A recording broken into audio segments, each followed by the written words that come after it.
Chers auditeurs de BFM, bonjour. Nous sommes le mardi 5 février. L'édito d'aujourd'hui porte sur les pleurs de la diaspora.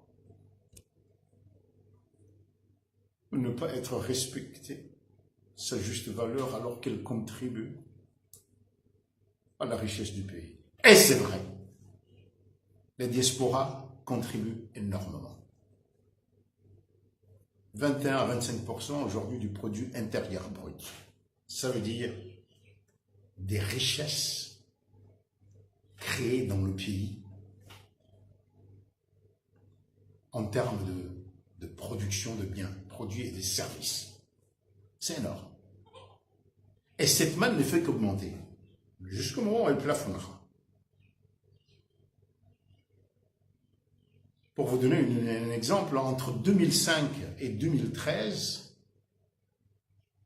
les transferts de la diaspora, de vous, sont passés de 14 milliards à peu près à 58 milliards. C'est énorme. Mais cet argent-là, vous l'envoyez à maman, à papa, à l'oncle, au neveu, au quartier. Et vous demandez donc qu'au niveau de l'État, on vous reconnaisse. Je dis ça parce que, et j'ai choisi ce sujet parce qu'aujourd'hui, dans la page Facebook, vous trouverez un point de vue de Madame Malisa Saïd-Soli, conseillère municipale à Marseille, doctorante en droit, sur le rejet des candidatures de membres de la diaspora venus candidater au présidentiel. Par ailleurs, elle traite aussi du rejet aussi d'un diplomate, de monsieur l'ambassadeur Soli Mohamed. Mais que faire pour que la diaspora participe pleinement à la conduite de l'État moderne? La diaspora aujourd'hui, il ne faut vous en prendre qu'à vous-même. Pourquoi? Vous êtes là-bas, vous contribuez effectivement avec énormément d'argent à la bonne marche du pays, à la survie des Comoriens. Mais vous vous organisez en villageois et vous demandez qu'on vous respecte en homme et en femme d'État alors que vous ne vous organisez jamais comme tel. Tant que vous restez là-bas, villageois du village où vous êtes né, rien ne marchera. D'abord quand vous êtes arrivé au village, suivant votre contribution et vos parents, vous avez le statut que vous méritez. Mais si vous voulez aujourd'hui changer le pays, être partie prenante, ou même être à l'avant-garde du changement du développement, mais organisez-vous comme les citoyens d'un État moderne.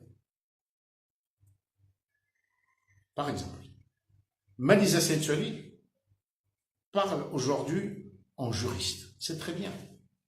Pendant les mois passés, on a vu une jeune personne, Rafsanjani, s'exprimer avec talent sur les élections. Très bien. Mais quelle est l'impression ici? C'est que, pour certains, des jeunes très très brillants, et puis ça reste là.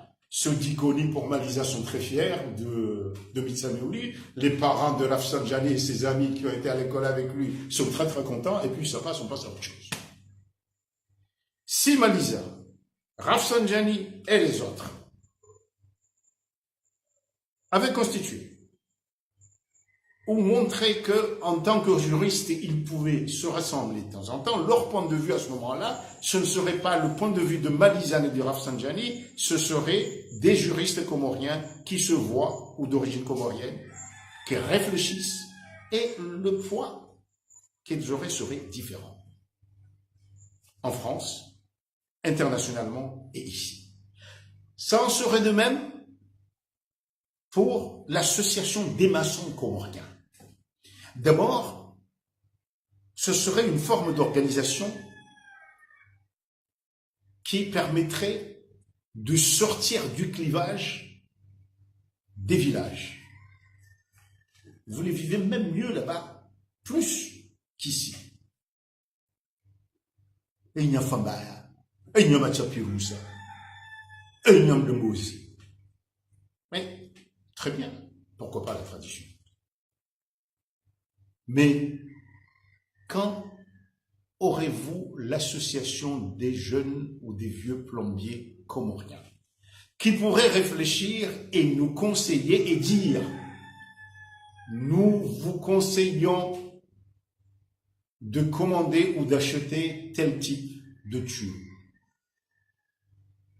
qui pourrait un jour s'exprimer sur le fait que le gouvernement, les autorités ou la municipalité dépensent mal de l'argent en achetant des tuyaux qui ne sont pas aux normes, etc., etc.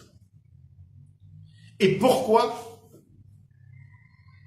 n'y a-t-il pas encore d'association des infirmiers à infirmières qui pourraient peser, qui pourraient participer au colloque, qui pourraient à ce moment-là intervenir de manière plus qualifiée sur la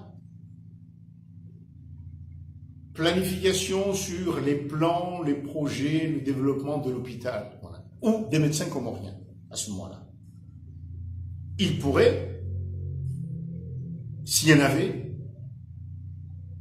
être ensemble, réfléchir et exiger et demander à ce qu'on leur présente, au nom de la transparence, les plans des architectes de l'hôpital El Marouf. À ce moment-là, ce ne serait pas un tel qui est pro Azali ou un tel qui est pro Mamadou, mais ce serait une profession. Mais cela peut aller jusqu'à l'association des femmes de ménage, qui, après les vacances, se réunirait un jour et dirait « Est-ce que le savon qu'on utilise aux Comores, pour les bâtiments, est-ce qu'il est bon ou pas ?» Voilà. Mais la diaspora aujourd'hui, de là-bas, vous reproduisez des Comores qui n'existent même pas. Or, on a besoin de vous, on a besoin de votre savoir-faire, on a besoin de l'expérience acquise. Mais vous ne l'aurez pas simplement chacun individuellement sur Facebook, en devenant une encyclopédie en parlant de tout, mais c'est justement en mutualisant vos expériences qu'il y aura une expertise comorienne dans tel ou tel domaine en France qui pourra peser ici, et pas simplement qu'en France. Et pourquoi pas l'association des comptables ou des auditeurs comoriens de France. Je ne parle pas de syndicat, je parle d'association de métiers. Voilà. Nous avons besoin de votre savoir, de votre savoir-faire. Et c'est comme ça aussi que vous pouvez peser. D'une délégation des associations des économistes comoriens spécialisés dans tel domaine qui viendraient, elle serait d'abord prise en considération par la Banque mondiale, par la Banque africaine de développement, et le gouvernement serait obligé d'écouter.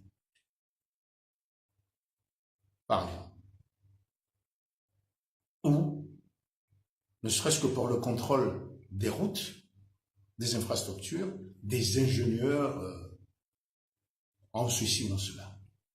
Ou le stade à Burundi. Mais si vous voulez être comme nous ici, que chacun ait une visita, allez dans Calise, eh bien vous resterez là. Vous resterez là. Vous savez, on a évolué parce que il y avait à un moment donné des gens qui allaient à Zanzibar, ils venaient avec ce qu'ils avaient appris et comment le faire. Des dînes, voilà.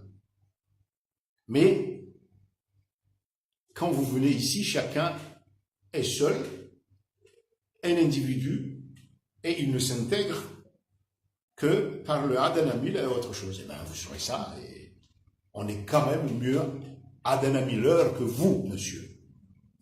Donc, organisez-vous sur ce que vous avez de plus, le savoir-faire et surtout l'expérience. Parce que le jeune qui est diplômé de Paris, de Sénégal, etc., même s'il a un doctorat en or, mais qui n'a jamais travaillé comme vous, il ne changera pas de choses. Mais c'est vous et tous les pays, de la Chine à l'Indonésie, au Rwanda aujourd'hui, à l'Inde, ils changent surtout par le savoir-faire accumulé par leur diaspora et qui est transféré. C'est ça.